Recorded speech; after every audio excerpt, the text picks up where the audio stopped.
విదేశాల్లో చదవాలనుకుంటున్నారా? అయితే విదేశ్ కన్సల్ట్ ని సంప్రదించండి. ఆంధ్రప్రదేశ్ రిజల్ట్ ఒకసారి గుర్తొస్తే అందులో కేకే గారు ఖచ్చితంగా గుర్తొస్తారు ప్రతి ఒక్కరికి మైండ్లో. ఎందుకంటే that figure announce by you అది చాలా సెన్సేషన్ అయింది. మొన్న 2024కి సంబంధించి నేను మాట్లాడుతుంది. ఎలా ఉందండి 100 రోజుల పరిపాలన? కూటమి ప్రభుత్వం కంప్లీట్ చేసుకుంది. మీరు ధీమాగా చెప్పారు వస్తుంది ఈ గవర్నమెంట్, కూటమి గవర్నమెంట్ ఫామ్ చేస్తుంది అని చెప్పారు. అంతే కాన్ఫిడెంట్గా అనుకున్న స్థాయిలో ఈ ప్రభుత్వం పనిచేస్తుంది, కూటమి ప్రజలకి చేస్తామన్నది చేస్తుంది అని అనిపించిందా? మీ అజంప్షన్ అంటే మీ అనాలిసిస్ ఏంటి? ఇంత చెప్పినట్టు హర్యానా ఎలక్షన్స్ అయిపోయిన వెంటనే మళ్ళీ ఇంకోసారి రివైవ్ చేసుకొని ఇప్పుడు ఆల్రెడీ ఉన్న డేటాని ఇంకొంచెం ఎక్స్ట్రా యాడ్ చేసుకుని, ఎందుకంటే మేము ఏం చెప్తున్నా కానీ లక్షలాది మంది అలా కాన్షియస్గా చూస్తున్నారు. సో మేమేం చెప్తున్నా నెంబర్స్ పరంగా చాలా కాన్షియస్గా చెప్పాల్సిన స్టేటు ఏపీ. మిగతా కూడా అలాగే చెప్తుంటాం, బట్ ఇంకా మోర్ కాన్షియస్ ఎమోషనల్ కనెక్షన్ ఉంటుంది కాబట్టి. బట్ మేము చెప్పింది ఏంటంటే ఇప్పుడు అదే నేను రిపీట్ చేస్తున్నాను. సోషల్ మీడియాలో మీకు ఆబ్వియస్లీ ప్రతి పార్టీకి ఒక హైప్ క్రియేట్ చేయాలని వర్క్ చేసేవాళ్ళు అంటారు. అది ఇప్పుడు ఆ మార్క్తో పోలిస్తే అంత మార్కు రియాలిటీలో లేదు. ఆబ్వియస్లీ గ్రౌండ్ రియాలిటీలో అదే ఎక్స్పెక్టేషన్స్ లేవు. అది రకరకాల ఆస్పెక్ట్స్, ఎవరెవరు నెగిటివిటీగా ఉన్నారు, ఎవరెవరు కోపంగా ఉన్నారు అనేది. ఒకటి ఏంటి, 100 డేసే కదా, ఇంకా చూడాలి కదా, ఇంకొక 100 డేస్ చూడాలి కదా. ఆబ్వియస్లీ 100 డేస్ కదా, 360 డేస్ అయినా మేము తక్కువ అంటే తక్కువ అని చెప్తాం, పెరుగుతుంటే పెరుగుతుందని చెప్తాం. ఇర్రెస్పెక్ట్ ఆఫ్ వాళ్ళు ఏమనుకుంటున్నారని మేము చెప్పం కదా, ప్రజలు ఏమనుకుంటున్నారో క్రోడీకరించుకొని చెప్తాం ఓవరాల్గా. దట్ డజంట్ మీన్ దట్ ఇదంతా వీళ్ళంతా వైఎస్ఆర్సీపీకి ఈరోజు 100 రోజుల తర్వాత షిఫ్ట్ అవుతున్నారు కాదు కదా. ఇప్పుడు ఏంది గవర్నమెంట్ మీద ప్రజలు ఏమనుకుంటున్నారు, ఇంకా ఏం చేస్తే బెటర్గా బాగుంటుంది అనుకుంటున్నారు అనేది ఇవి డీటెయిల్స్ మేము చెప్పేది ఇప్పుడు ప్రస్తుతానికి. ఏమనిపించింది అని కొన్ని పాయింట్స్ అయినా చెప్తారా? ఎక్కడి నుంచి కొంత అసంతృప్తి వస్తున్నట్టు కనిపిస్తుంది, ఏ సెక్టార్ నుంచి? అఫ్ కోర్స్ మీరు అన్నారు ఒకటి యాక్సెప్ట్ చేయాల్సిందే. చాలా మందితో నేను కూడా మాట్లాడినప్పుడు 100 రోజులే కదా, ఇంకా చాలా కాలం ఉంది, డిసైడ్ చేద్దాం, ఇంకా టైం ఉంది అన్నారు. బట్ అదర్ సెక్టార్స్ కూడా ఉన్నాయి కదా. అదే ఇప్పుడు ఓవరాల్గా పథకాలు అనేది ఇంకా ఫుల్ ఫ్లెడ్జ్డ్గా రాలేదు. ఇంకా దానికి మొత్తం పథకాలు వేసేది టైం పడుతుంది. చూద్దాండి, మొత్తం పథకాలు వచ్చేదాకా టైం పడుతుంది అనుకుని ఒక థాట్ ప్రాసెస్లో అతను ఉంటుంది కదా. తను అనుకుని ఇంకా రాలేదని అనుకుంటాడు. లేదు, పథకాలన్నీ వచ్చాక తనకు కావాలనుకున్నటువంటి డెవలప్మెంట్, స్కూల్స్ కానీ ఇంకోటి కానీ ఇంకా నాకు ఇంకా ముందుకు రాలేదు కదా, లేకపోతే నా రోడ్డు ఇంకా కాలేదు కదా, ఇంకా దీనికి ఆర్డర్ వచ్చిందా రాలేదు, ఇంకా ఇన్ని రోజులు ఏంటి. ఇప్పుడు ఆబ్వియస్గా గవర్నమెంట్ ఫామ్ అవ్వగానే ఇది రోడ్డు ఫామ్ అయిపోద్ది అని ఎక్స్పెక్ట్ చేస్తూ ఉంటాడు. లేదా గవర్నమెంట్ ఫామ్ అవ్వగానే నాకు ఇష్యూస్ పోలీస్ స్టేషన్స్లో రికవర్ అవుతాయి, నా కేసెస్ త్వరితగతిన రిజాల్వ్ అవుతాయి అనుకుంటాడు. సో ఆ పరంగా ఇంకా వెళ్ళినప్పుడు కొంచెం అసంతృప్తి స్టార్ట్ అవుద్ది. మీరు వెంటనే ఏది ఇష్యూస్ ఐడెంటిఫై చేసి రిజాల్వ్ చేయగలిగితే ముందుకెళ్తారు. పర్లేదులే. అలాగే కార్యకర్తలు ఎవరైతే గెలిపించారో దగ్గరుండి, ఎమ్మెల్యేలు కానీ లేకపోతే మొత్తం గవర్నమెంట్ గెలిపించారు, నేను ఆబ్వియస్గా ప్రతి ఒక్కరు నేను ఒక బెనిఫిట్ ఎక్స్పెక్ట్ చేసి అంత మీరు అనుకున్న చూడండి దాకా కోర్ గ్రూప్ ఒకటి ఉంటారని. ఆ కోర్ గ్రూప్ ఏంటి, స్వతహాగా సపోర్ట్ చేసేవాళ్ళు ఉంటారు. ప్లస్ తనకు కూడా ఒక బెనిఫిట్ ఎక్స్పెక్ట్ చేస్తాడు. నేను ఇన్ని రోజుల పని ఉంటుంది ఎక్స్పెక్ట్ చేస్తాడు. అది రైట్ రాంగ్ గా పక్కన పెడితే అడ్మినిస్ట్రేషన్ పరంగా సో వాళ్ళు కొంచెం గ్యాప్ లో ఉన్నారు. మరి వాళ్ళని ఎలా పార్టీ ఫుల్ఫిల్ చేస్తుందా లేదా గవర్నమెంట్ పరంగా ఫుల్ఫిల్ చేస్తారా అనేది వేరే డిసిషన్. గవర్నమెంట్ పరంగా ఫుల్ఫిల్ చేయడానికి రైట్ లేదు, ఎందుకంటే they are not part of the government కదా. పార్టీ పరంగా ఎలా వాళ్ళకి పదవుల రూపేనా లేకపోతే వాళ్ళకి వర్క్స్ రూపేనా ఇస్తారా అనేది వేరే విషయం. సో ఇవన్నీ క్రోడీకరించి చెప్తున్న మాట ఏంటంటే ఆన్ గ్రౌండ్ రియాలిటీలో మటుకు కంపారిటివ్లీ మీకు సోషల్ మీడియాలో చూపించినంతైతే అద్భుతంగా తృప్తిగా ఉన్నట్టుగా కనపడటం లేదు. కేకే గారు, సోషల్ మీడియా, డిజిటల్ మీడియా లేదంటే శాటిలైట్ ప్రింట్ మీడియాల ప్రభావం ప్రధాన పార్టీల పనితీరు పైన ఎంతవరకు ఉంటుందంటారు? మీరు ఇంతకాలం ట్రావెల్ చేశారు కాబట్టి. ఎందుకంటే ఒకరు అంటారు అసలు ఇవి ఇన్ఫ్లుయెన్సే కాదు, గ్రౌండ్లో ఉన్న రియాలిటీ వేరంటారు. మరొకరు అంటారు అసలు ప్రజల నాడిని ఏ టీవీ ఛానల్ ఏ జర్నలిస్టు పట్టుకోలేరని ఇంకొకరు అంటారు. As a psephologist, as a ఒక strategy company owner, what is your? ఖచ్చితంగా మనకు అందరికి అర్థమయ్యే ఎగ్జాంపుల్, మనకు బిర్యానీ పైన గార్నిషింగ్ చేస్తాం చూడండి. ఆ గార్నిషింగ్ చేసినప్పుడు లేదా ఫోటో చూపించినప్పుడు అద్భుతంగా కనపడుతుంది. అది నిజంగా అంతే అద్భుతంగా ఉందనుకోండి, అది ఇంకా అది డబల్ రేట్ తీసుకెళ్తుంది. గార్నిషింగే అద్భుతంగా ఉంది, లోపల బిర్యానీ మనం ఒక ముద్ద తినగానే అబ్బా ఇంత దారుణంగా ఉంది, ఈ ఫోటో చూసి ఇక్కడికి వచ్చామా అని మనం వెనక్కి వెళ్తాం చూడండి. సో మీకు సోషల్ మీడియాలో అతను స్లో మోషన్ నడుస్తుంటే వీరుడు సూర్యుడు ధీరుడు అని చెప్పి ఆయన బ్యాక్గ్రౌండ్ సాంగ్ పెట్టింది అటెన్షన్ బయట చూపించడానికి మనకు వస్తుంది. లోపల నియోజకవర్గానికి అక్కడ అతను ఎక్కడెక్కడ ప్లాట్లు వేస్తున్నా కానీ అతను పర్సంటేజ్ జరగడం, కబ్జా జరగడం, ఇవన్నీ వాళ్ళు నవ్వుకుంటారు, వాళ్ళేమో అద్భుతం అనుకుంటారు. సో సోషల్ మీడియా అనేది ఉపయోగపడుతుంది, అది రియాలిటీగా ఉన్నప్పుడు కూడా. రియాలిటీని కాకుండా పూర్తిగా పర్పెండిక్యులర్గా బ్లఫ్ చేస్తున్నప్పుడు ఆ నియోజకవర్గంలో పెద్ద ఓటు డిఫరెన్స్ ఉండదు. మొత్తం స్టేట్ అంతా కూడా తన వైపు చూసినా కానీ ఆ లోకల్ నియోజకవర్గంలో తను ఓడిపోతాడు. ఎగ్జాగరేట్ చేసినా పనికిరాదు అంటారు. అది రియాలిటీ అన్నప్పుడు పనికొస్తుంది దగ్గరగా ఉన్నప్పుడు. ఆ అమ్మాయి ఎంత సౌమ్యరాలు, ఎంత మంచిరాలు అంటే మీరు బయట అరిచేదానికి అక్కడ వీడియోలో చూపించేదానికి చాలా దారుణంగా ఉంది. మీరు లోకల్ నియోజకవర్గంలో హైట్ చేయలేరు కదా మీ పనితీరుని. ఎవ్రీడే మాట్లాడుకుంటూ ఉంటారు. ఇప్పుడు ఒక ఎమ్మెల్యే మొన్న ఇష్యూ జరిగింది, ఎవరో ఇక్కడ ల్యాండ్స్ ఇష్యూ చేయగానే ఆయన పర్సంటేజ్ నాకు కావాలని చెప్పారంట. ఆయన వచ్చి అప్రోచ్ అయ్యారు, ఇట్లా అడుగుతున్నారండి, ఇట్లా చెప్పారు, ఇన్ఫర్మేషన్ ఏదో షేర్ చేశారు. బట్ ఆ నియోజకవర్గం తెలిసిపోతుంది, స్టేట్ అంతా తెలియదు. బట్ ఆయనకి మనకి స్లో మోషన్లో ఒక వీడియో వేసి మంచి బ్యాక్గ్రౌండ్ మ్యూజిక్ ఒకటి హిట్ అయిన సాంగ్ వేసి, ఇంతకంటే ఎక్కడ నాయకుడు జరిగాడు, నువ్వు మా ప్రజల కోసమే పుట్టావు అన్న సాంగ్ వేశారనుకోండి, చూసేదానికి వ్యూవర్షిప్ దాని 10 lakhs వ్యూవర్షిప్ ఉంటుంది.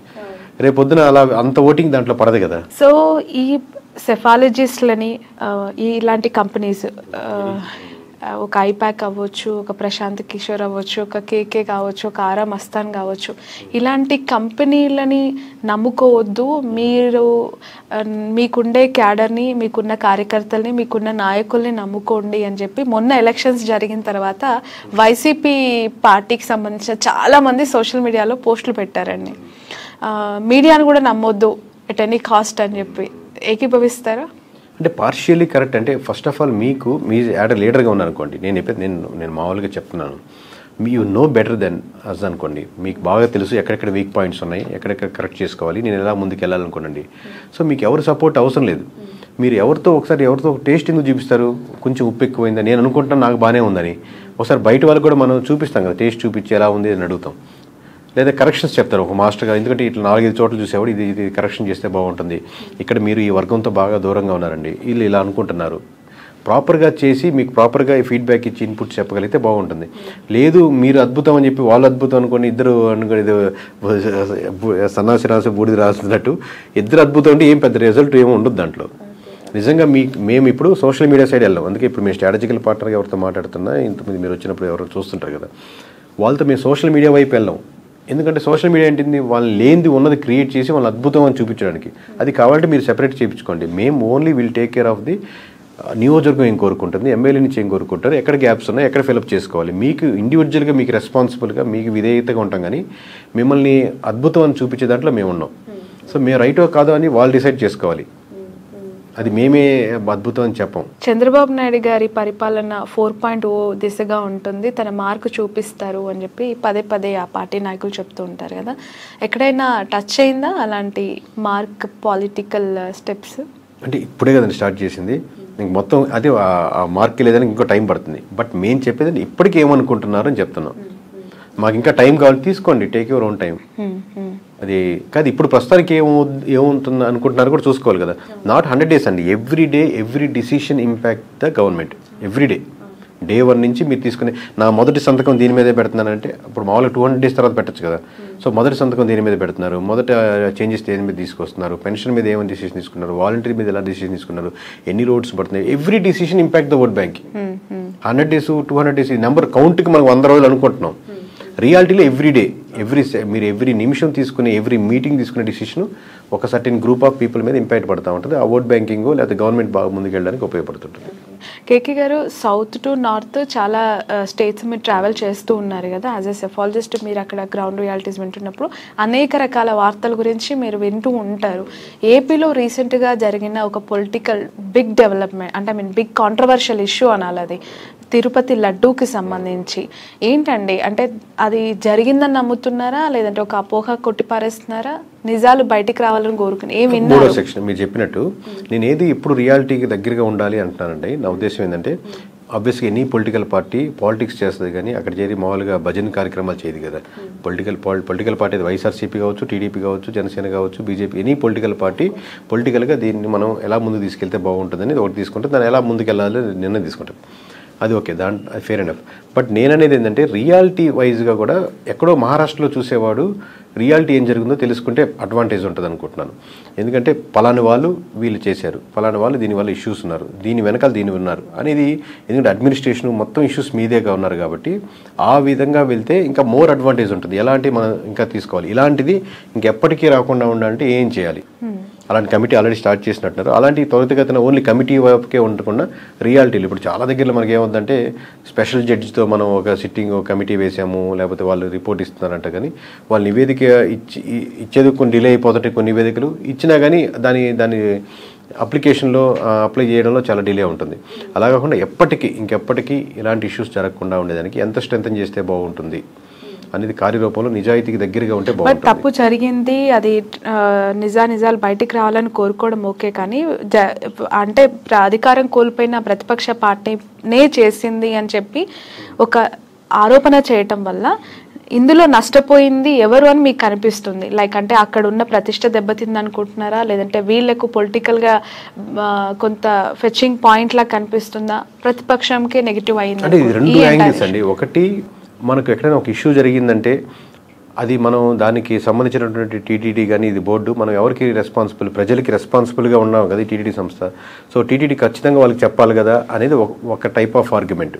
ఒక టైప్ ఆఫ్ ఆర్గ్యుమెంట్ ఏంటంటే అసలు మనం దాని యొక్క రెప్యుటేషన్ని కోల్పోకూడదు కదా. రేపు పొద్దున బయట ఉండేవాళ్ళు ఎవడో హర్యానా మేము మహారాష్ట్ర చేస్తుంటే అక్కడ మాట్లాడుతున్నా ఈ అంశాలు మాట్లాడుతున్నారు, మేము ఏపీ నుంచి వచ్చాము కానీ ఈ అంశం అడుగుతున్నారు, ఏమవుతుంది క్యా హో రే ఉదర్ అని. సో అక్కడ ఉన్న రెప్యుటేషన్ కూడా ఇంపార్టెంట్ కదని దీన్ని ఎక్కడో దగ్గర బ్యాలెన్స్డ్గా తీసుకోవాలి. బయట ఉండేవాడు ఒక స్టాండ్ తీసుకోవచ్చు, చెప్పాలి ఖచ్చితంగా అందరు ప్రజలకు తెలియకపోతే ఎలా అనే ఒక స్టాండ్ ఉంటుంది, అసలు చెప్పకూడదు బయటికి వెళ్ళిపోతే ఎలా అని. బట్ ఓవరాల్ రియాలిటీ ఏంటంటే ఎక్కడో దీన్ని బ్యాలెన్స్ చేసుకొని మనకు కావాలనుకునేది ఏంటంటే ఆ రెప్యుటేషన్ పెంచుకుంటూ ఇలాంటి ఎక్కడ రిపీట్ కాకుండా ఎంతవరకు చెప్పాలో ఎంతవరకు చెప్పకూడదు నిర్ణయాలు తీసుకొని రియాలిటీకి దగ్గరగా ఉండాలంటున్నాను నేను. ఓకే, సో ఖచ్చితంగా మొన్న లడ్డూ ఇష్యూ అయితే కొంత ఇంపాక్ట్ చూపించింది అంటారు? 100%. ఎందుకంటే ఇప్పుడు మిగతా అంశాలు ఏవీ లేవు, ఓన్లీ లడ్డు అంశమే రాష్ట్రంలో మొత్తం మీద హాట్ టాపిక్ అయి డిస్కస్ చేసుకుంటారు కదా. సో ఆబ్వియస్లీ అది ఇంపాక్ట్ చూపించింది రాష్ట్రంలోనే, దేశంలో భక్తులు, సో కాళ్ళు మనకు వెంకటేశ్వర స్వామి నమ్ముకున్న భక్తులు కానీ లేదా దాన్ని అబ్జర్వ్ చేస్తున్న వాళ్ళు కానీ. 21 స్ట్రైక్ రేట్ తో విన్ అయిన జనసేన పార్టీ చీఫ్ పవన్ కళ్యాణ్ గారు తీసుకుంటున్న స్టెప్స్ కేవలం బీజేపీ కోసమే పనిచేస్తున్నాయి, బీజేపీకి జనసేన ఒక బి టీం అనే ఆరోపణలు అతని మీద మొన్న చేసిన దీక్షలు అవ్వచ్చు, ఆ ప్రాయశ్చిత్త దీక్షలు అవ్వచ్చు, ఇవన్నీ చూస్తున్నప్పుడు కామన్ పీపుల్ నుంచి వస్తూ ఉంది. నిజంగానే అతను సనాతన ధర్మం కోసం పోరాడడం అంతవరకు ఓకే, కానీ బీజేపీ సిద్ధాంతాలు వాళ్ళ లైన్ ఎలా ఉందో ఏపీలో ఉన్న పవన్ కళ్యాణ్ గారి లైన్ అలానే ఉందనే ఆరోపణలు అవి ఎంతవరకు కరెక్ట్ అంటారు? ఆ పార్టీకి మైలేజ్ చేకూరుస్తాయంటారా? అంటే మీకు మ్యాథ్స్లో చిన్నప్పుడు ఇంటర్సెక్షన్స్ యూనియన్స్ అవి చూస్తుంటారు లేదో, అంటే 2 సర్కిల్ ఉంటాయి కామన్గా, ఇట్లా 2 సెక్షన్లు ఇంటర్సెక్షన్ అనుకోండి. కామన్గా ఇప్పుడు పవన్ కళ్యాణ్ గారి ఓట్ బ్యాంకింగ్లో ఇంటర్సెక్షన్ ఓట్ బ్యాంకింగ్ ఉంటుంది. అంటే అది పవన్ కళ్యాణ్ గారిని నమ్మేవాళ్ళు, అట్ ది సేమ్ టైం బీజేపీని నమ్మేవాళ్ళు, సిద్ధాంతపరంగా ఇద్దరు కామన్గా ఉండాలనుకునేవాళ్ళు. అలా కాకుండా కోర్గా పవన్ కళ్యాణ్ గారికి ఇంకో సెపరేట్ ఓట్ బ్యాంకింగ్ ఉంటుంది. ఆ ఓట్ బ్యాంకింగ్ ఉన్న వాళ్ళకి ఈ కోర్గా ఈ సర్కిల్ ఇంటర్సెక్షన్లోనే ఉన్న ఓట్ బ్యాంకింగ్కి కొంచెం వేరియేషన్స్ ఉంటుంది. ఇప్పుడు కామన్గా ఉన్న ఓట్ బ్యాంకింగ్ వరకు ఓకే, బట్ సెపరేట్గా పవన్ కళ్యాణ్ గారికి యూనిక్ బేస్డ్ ఓట్ బ్యాంక్, అది క్రిస్టియన్స్ ఉంటారు, ముస్లిమ్స్ ఉంటారు, డెవలప్ చేయాలని ఉంటారు. వాళ్ళకి ఏంటంటే ఈ ఇమేజ్ ఎక్కువ బిల్డ్ అయ్యే కొద్దీ ఓట్ బ్యాంకింగ్ పరంగా ఇట్టే వెళ్తున్నారు వెళ్ళే కొద్దీ వీరికి డిఫరెన్షియేట్ వస్తుంటుంది, ఆబ్వియస్గా లూజ్ అవుతూ ఉంటారు. అంటే యూనిక్ పాలిటిక్స్ ఎక్స్పెక్ట్ చేస్తారు. ఆబ్వియస్గా టీడీపీ చేస్తున్నా లేదా వైఎస్ఆర్సీపీ చేస్తున్న ఓట్ బ్యాంకింగ్తో పోలిస్తే జనసేనలో కొంత గ్రూప్ ఏంటంటే ఇది కొత్త రాజకీయాలకు మార్పు తీసుకొస్తుంది, జీరో పాలిటిక్స్ వైపు అటు చూడండి. అట్లాగా జీరో పాలిటిక్స్ అంటే డబ్బులు అది కాదు, ఖర్చు పెట్టే డబ్బులు ఇచ్చేది కాకుండా మామూలుగా రైట్ పీపుల్కి ఏం కోరుకుంటారు అలాంటి పాలిటిక్స్ మీదే చేస్తుంది. అలాంటిదే జనసేన ముందుకు తీసుకెళ్తుంది అన్న ఆ ఓట్ బ్యాంకింగ్ పర్స్పెక్టివ్ ఉన్న ఓట్ బ్యాంకింగ్ మటుకు ఎఫెక్ట్ పడుతుంది.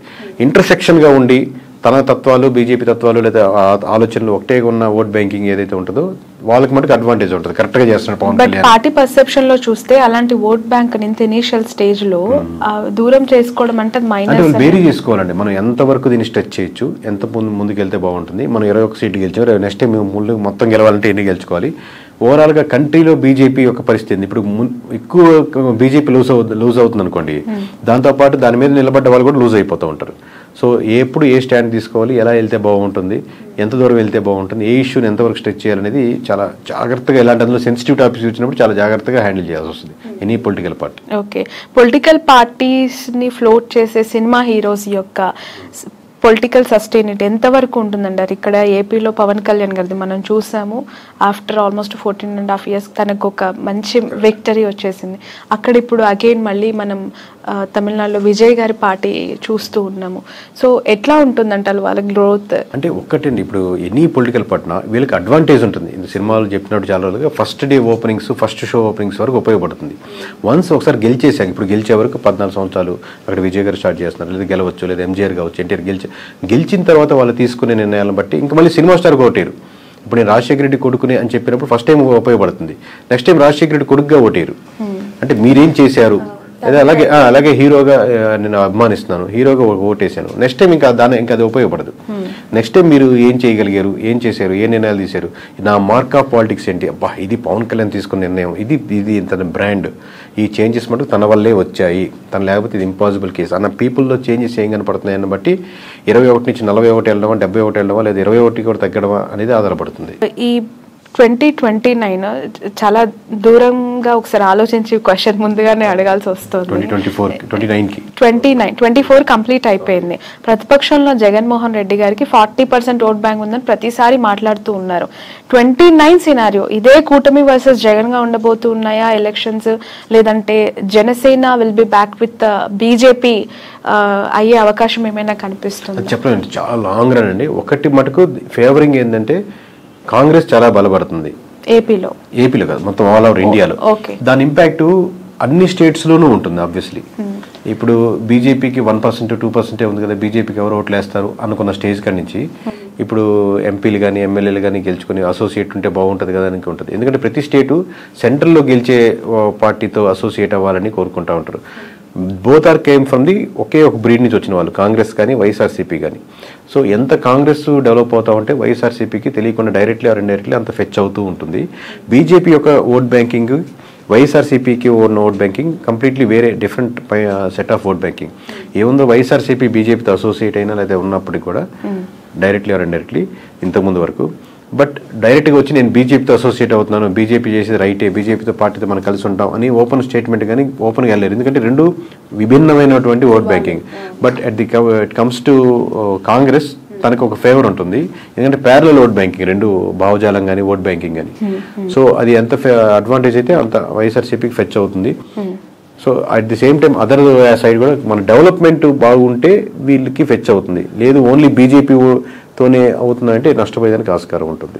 వైఎస్ఆర్ కాంగ్రెస్ పార్టీ ప్యారలల్ గా చూసినప్పటికీ కూడా ఏపీ విషయానికి వస్తే there is very separate scenario అండి. కాంగ్రెస్ పార్టీ విషయంలో అక్కడ ఒక అన్యాయం చేసింది, మాకు ద్రోహం చేసిన పార్టీగా ఆ పార్టీ పైన ముద్ర ఉంది. అది ఎంతవరకు చెరిపేసుకుంటుంది ఆ పార్టీ అనేది మళ్ళీ ఒక క్వశ్చన్ మార్క్ గా కనిపిస్తుంది. సో అక్కడ గ్రో అనేది, కాంగ్రెస్ యొక్క గ్రో అనేది కనిపిస్తుందంటారా ఏపీలో? ఎందుకంటే ప్రత్యేక హోదా గురించి ఉద్యమాలు, ధర్నాలు ఇప్పటికీ డిమాండ్ చేసే అనేక మేధావులు ఉన్నప్పుడు సో దీని గ్రోత్ ఎట్లా ఉంటుందంటారు? ఆబ్వియస్గా దాని ఇంపాక్ట్ ఉంది. బట్ ఇంకా ఈ 4 years లో దాన్ని ఎలా కన్వర్ట్ చేసుకోగలరు, ఎందుకంటే కాంగ్రెస్ బలంగా ఉన్నటువంటి ఒకప్పుడు స్టేటే కదా. సో ఎంత కన్వర్ట్ చేసుకుంటారు అనేది ఇప్పటి నుంచి తీసుకునే డిసిషన్ బట్టి ఆధారపడుతుంది అంటున్నాను. ఇప్పటికైతే మామూలుగా కాంగ్రెస్కి ఓట్ బ్యాంకింగ్ ఇక్కడ ఏపీ వరకు పెరిగిపోయింది, అద్భుతంగా ఉందని ఏం లేదు. బట్ నేనేంటంటే నేషనల్ వైడ్ నుంచి ఇంపాక్ట్ వస్తున్నప్పుడు దాని ఇంపాక్ట్ ఎంతో కొంత ఆంధ్రప్రదేశ్ మీద కూడా పడేదానికి ఆస్కారం ఉంది. ఇప్పుడు మనం కూడా అబ్జర్వ్ చేస్తుంటారు కదా సెంట్రల్లో ఏ గవర్నమెంట్ రాబోతుంది అనేది. సో దాని ఇంపాక్ట్ దీని మీద పడుతుంది అంటున్నాను. ఇప్పుడు కూటమి ప్రభుత్వానికి సంబంధించి 3 పార్టీల కూటమి ఇది. ఒక 1.5 year 2 years తర్వాత ఖచ్చితంగా టీడీపీ సింగిల్ గానే మళ్ళీ నెక్స్ట్ ఎలక్షన్స్ కి బరిలో దిగే అవకాశం ఉంది. బీజేపీ జనసేన మాత్రమే అలైన్ కొనసాగబోతుంది అనేది ఎక్కువగా వినిపిస్తూ ఉన్న మాట. అంటే ఇప్పుడు ప్రస్తుతానికి అయితే అలా వాళ్ళ ఆలోచన నాకు, ఎందుకంటే అందరితో మాట్లాడుతున్నట్టు అలా ఏం అనుకోవట్లేదండి. కూటమి ప్రస్తుతానికిగానే వెళ్దాం అనుకుంటున్నారు. బట్ బయట నుంచి అది టాక్ అవ్వచ్చు. ఎందుకనంటే ఎక్కడో ఇంటర్నల్ గా కొన్ని క్లాషెస్ అయితే స్టార్ట్ అయ్యాయి. అవి ఉంటాయి మేడం, ఎందుకంటే ఒక వైఫ్ అండ్ హస్బెండ్ మీద 100 ఇష్యూస్ ఉన్నట్టు అబ్వియస్గా ఇది 2 పార్టీలు, 2 డిఫరెంట్ భావజాలు ఉంటాయి, 2 వీళ్ళ ఆస్పిరేషన్స్ ఎక్కువ ఉంటాయి. ఎప్పటికైనా టీడీపీ కార్యకర్తలు ఏమనుకుంటారు, చంద్రబాబు నాయుడు గారే ఉండాలి, తర్వాత లోకేష్ గారే ఉండాలి, ముందుకెళ్ళాలనుకుంటారు. జనసేన కార్యకర్తలు ఈ రోజు కాబట్టి రేపైనా మా వాడు సీఎం అవ్వాలి, గెలవాలి, ముందుకెళ్ళాలనుకుంటారు. సో ఆబ్వియస్గా లేదా లోకల్ ఆస్పిరేషన్స్ ఉంటాయి, క్యాస్ట్ ఈక్వేషన్స్ ఉంటాయి, ఆబ్వియస్గా ఆ చిన్న వైరుధ్యాలు ఉంటాయి. లేదా ఇక్కడ బొమ్మ పెట్టారు, ఇక్కడ బొమ్మ తీసేసారు, మా వాడి దగ్గర ఏవో ఉంటాయి. బట్ ఇట్లన్నింటినీ కలుపుకొని ముందు మాట్లాడుకుంటే రోజు మీటింగ్ పెట్టుకుంటే ఎలా ముందుకు వెళ్తారని బట్టి ఉంటుంది.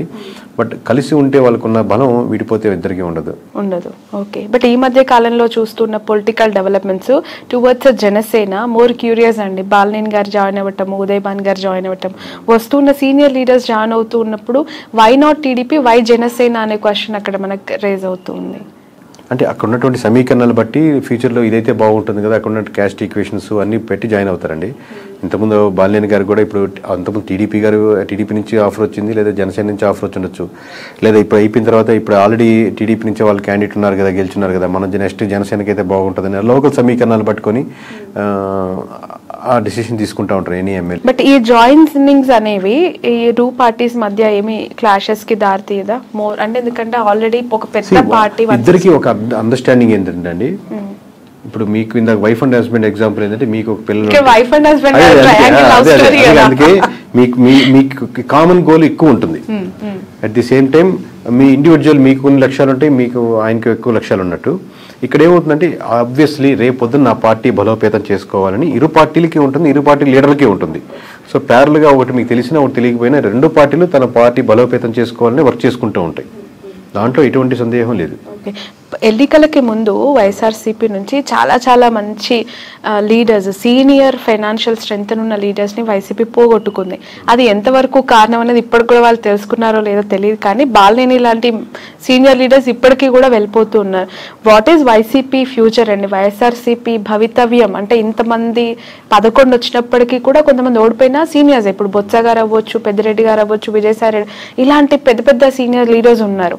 సో ఎలా ఉండబోతుందంటారు ఫ్యూచర్, ఆ పార్టీ భవిష్యత్? అంటే ఎనీ పార్టీ అండి, నాట్ ఓన్లీ వైఎస్ఆర్సీపీ, ఎనీ పార్టీలో లీడర్స్ పోతుంటారు. ఇప్పుడు టీడీపీ నుంచి కూడా చాలా మంది వైఎస్ఆర్సీపీకి వెళ్ళినప్పుడు, లేదా ప్రజారాజ్యం నుంచి చాలా మంది మూవ్ అయ్యేలో ఉంటారు. పార్టీ మీరు స్ట్రక్చర్ అదే కాన్సెప్ట్ నిలబెట్టుకుని అదే ముందుకు వెళ్తూ ఉంటే లీడర్స్ వస్తుంటారు, పోతుంటారు, పార్టీలు ముందుకు వెళ్తూనే ఉంటాయి. బట్ మీరు అదే కాన్సెప్ట్ని, ఆ కాన్ఫిడెన్స్ని పీపుల్లో బిలీవ్ చేసేటట్టు ఉండగలిగితే టైం కొంచెం గడిచిన తర్వాత మీకు మళ్ళీ జనాలు నమ్మేదానికి ఆస్కారం ఉంటుంది. మీరు అసలు బిలీఫ్ సిస్టమే కోల్పోయారు అనుకోండి, లీడర్స్ మొత్తం 175 మంది యాస్టీజ్గా ఉన్నా కానీ ఏం గెలవలేవు. మీ సలహా ఏంటి? ఎవరికండి? 40% ఓట్ బ్యాంక్ వచ్చింది, 11 సీట్లే వచ్చాయి, అయినా ప్రతిపక్షంలో కూర్చున్నారు, ప్రతిపక్ష హోదానే లేదు అని చెప్పి మాట్లాడేవాళ్ళు.